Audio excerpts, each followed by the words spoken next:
HMS Monmouth was the lead ship of her class of 10 armoured cruisers built for the Royal Navy in the first decade of the 20th century. She was assigned to the 1st Cruiser Squadron of the Channel Fleet upon completion in 1903. She was transferred to the China Station in 1906, and remained there until she returned home in 1913 and was assigned to the Reserve 3rd Fleet. When World War I began in August 1914, the ship was recommissioned and assigned to the 5th Cruiser Squadron in the Central Atlantic to search for German commerce raiders and protect Allied shipping. She was detached upon arrival to patrol the Brazilian coast for German ships, and was later ordered to the South Atlantic to join Rear Admiral Christopher Cradock's squadron in their search for the German East Asia Squadron. He found the German squadron on 1 November off the coast of Chile. The German squadron outnumbered Cradock's force and were individually more powerful. They sank Cradock's 2 armoured cruisers in the Battle of Coronel. Monmouth was lost with all hands. Design and description. Monmouth was designed to displace 9,800 long tons.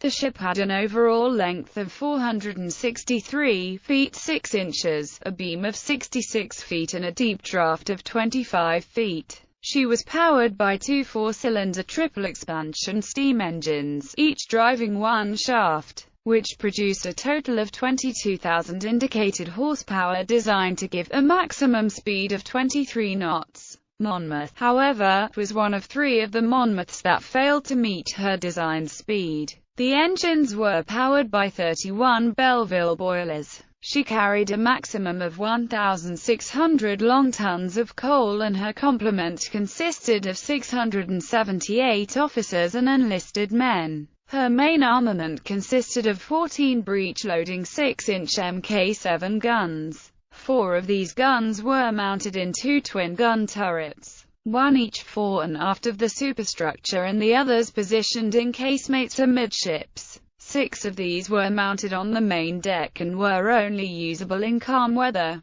They had a maximum range of approximately 12,200 yards with their 100-pound shells. 10 quick-firing 12-pounder 1,200-weight guns were fitted for defense against torpedo boats. Monmouth also carried 3 3-pounder Hotchkiss guns and 2 submerged 18-inch torpedo tubes. The ship's waterline armor belt had a maximum thickness of 4 inches and was closed off by 5-inch transverse bulkheads. The armor of the gun turrets and their barbets was 4 inches thick, while the casemate armor was 5 inches thick. The protective deck armor ranged in thickness from 75 to 2 inches, and the conning tower was protected by 10 inches of armor. Construction and service. Monmouth, named for the Welsh county, was laid down by London and Glasgow Shipbuilding at their shipyard in Govan on 29 August 1899, and launched on 13 November 1901. Her completion was delayed due to a collision with the liner Assyria in Glasgow Harbour in late March 1902, and she was finally completed on 2 December 1903, when she was initially assigned to the 1st Cruiser Squadron of the Channel Fleet. She was briefly placed in reserve in Devonport at the end of January 1906, before being recommissioned in April for service on the China Station. Monmouth remained there until 1913, when she returned home and was assigned to the Reserve 3rd Fleet. She was mobilized on 4 August with a crew that mostly consisted of reservists, and sent to the 5th Cruiser Squadron of Rear Admiral Archibald Stoddart on the Cape Verde, Canary Islands station. Upon her arrival on 13 August, Stoddart detached her to the Brazilian coast to search for the German light cruisers known to be in the area. She came under Cradock's command in mid-September. At the end of September, Cradock made his first fruitless search of the Tierra del Fuego area and later detached Monmouth and 2 other ships to search up the Chilean coast, reaching Valparaiso on 15 October, while his flagship, Good Hope, returned to Port Stanley, in the Falkland Islands, to recoal and to re-establish communications with the Admiralty. He received word on the 7th of October that German Vice Admiral Spee's ships were definitely bound for the Cape Horn region and waited for the elderly pre-dreadnought battleship Canopus to reinforce his squadron. She was in poor mechanical condition when she arrived at Port Stanley and required time to make repairs. Good Hope sailed on the 22nd of October without her, going around Cape Horn, while Canopus and 3 colliers departed the following day, taking the shorter route through the Strait of Magellan. Battle of Coronel. Good Hope rendezvoused with the rest of the squadron at Valluna Roads, in the remote Chonos archipelago of Chile on the 27th of October to recoal. They departed 2 days later, just as Canopus arrived, Craddock ordering the battleship to follow as soon as possible. He sent the light cruiser Glasgow to scout ahead and to enter Coronel, Chile to pick up any messages from the Admiralty and acquire intelligence regarding German activities.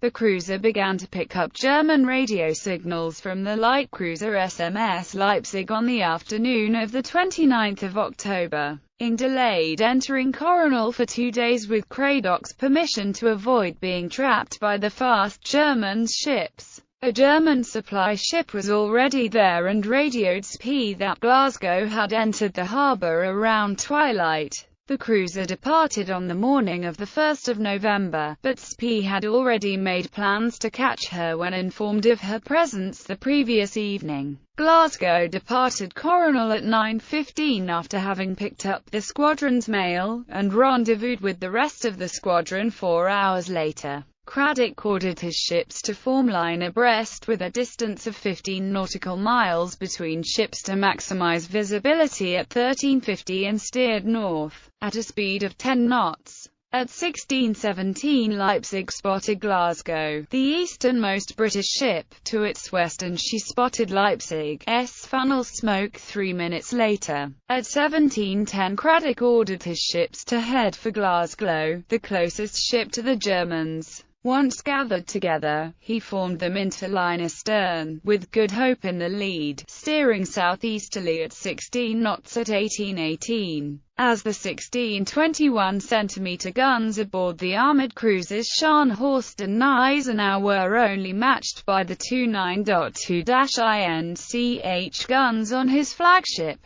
he needed to close the range to bring his more numerous 6-inch guns to bear. The force 7 winds and high seas, however, prevented the use of half of those guns as they were too close to the water. He also wanted to use the setting sun to his advantage so that its light would blind the German gunner. Spee was well aware of the British advantages and refused to allow Craddock to close the range. His ships were faster than the British, slowed by the 16-knot maximum speed of the armed merchant cruiser Otranto, and he opened up the range to 18,000 yards until conditions changed to suit him. The sun set at 1850, which silhouetted the British ships against the light sky while the German ships became indistinguishable from the shoreline behind them. Spee immediately turned to close and signaled his ships to open fire at 19:04, when the range closed to 12,300 yards. Spee's flagship, Scharnhorst, engaged Good Hope while Gneisenau fired at Monmouth. The Germans' shooting was very accurate, with both armoured cruisers quickly scoring hits on their British counterparts while still outside 6-inch gun range, starting fires on both ships. Craddock, knowing his only chance was to close the range, continued to do so despite the battering that Spee's ships inflicted. By 1923 the range was almost half of that when the battle began and the British ships bore onwards. One shell from Gneisenau blew the roof off Monmouth's forward turret and started a fire, causing an ammunition explosion that completely blew the turret off the ship. Spee tried to open the range, fearing a torpedo attack, but the British were only 5,500 yards away at 1935. Severely damaged, Monmouth began to slow and veered out of line. Glasgow fought almost an entirely separate battle as the German armoured cruisers ignored her almost completely, and she inconclusively duelled the light cruisers Leipzig and Dresden. Glasgow broke contact with the German squadron at 20:05 and discovered Monmouth listing and down by the bow, having extinguished her fires. 10 minutes later, she was trying to turn north to put her stern to the heavy northerly swell and was taking water at the bow. There was little that Glasgow could do to assist the larger ship as the moonlight illuminated both ships and the Germans were searching for them. The light cruiser Nuremberg had been trailing the German squadron and spotted the plume of smoke from Glasgow at 20:35, and then saw Monmouth with a 10-degree list to port shortly afterwards. As Nuremberg closed the range, Monmouth's list increased so that none of the guns on her port side could be used. The German cruiser closed to within 600 yards and illuminated her flag with its spotlight in the hopes that she would strike her colours and surrender. There was no response from the British ship, and Nuremberg opened fire at 21:20, aiming high, but there was still no response. The German ship then fired a torpedo which missed and turned off its searchlight. Monmouth then increased speed and turned towards Nuremberg, which caused her to open fire again. Monmouth capsized at 21:58, taking her entire crew of 735 men with her as the seas were too rough to attempt any rescue effort. Bibliography. Bennett, Geoffrey. Coronel and the Falklands. Edinburgh, Berlin. ISBN 1-84158-045-7. Chesno, Roger and Kolesnik, Eugene M. eds. Conway's All the World's Fighting Ships 1860–1905. Greenwich. Conway Maritime Press. ISBN 0-8317-0302-4. Corbett, Julian. Naval Operations to the Battle of the Falklands. History of the Great War. Based on official documents I. London and Nashville, Tennessee. Imperial War Museum and Battery Press. ISBN 0-89839-256-X. Friedman, Norman. British Cruisers of the Victorian Era. Barnsley, South Yorkshire, UK. Seafifth. ISBN 978-1-59114-068-9. Friedman, Norman. Naval Weapons of World War I. Barnsley, South Yorkshire, UK. Seafifth. ISBN 978-1-84832-1007. Gardner, Robert and Gray, Randall, eds. Conway's All the World's Fighting Ships. 1906–1921. Annapolis, Maryland. Naval Institute Press. ISBN 0-85177-245-5. Massey, Robert K. Castles of Steel. Britain, Germany, and the Winning of the Great War at Sea. London. Jonathan Cape. ISBN 0-224-04092-8. Silverstone, Paul H. Directory of the World's Capital Ships. New York. Hippocrene Books. ISBN 0-88254-979-0.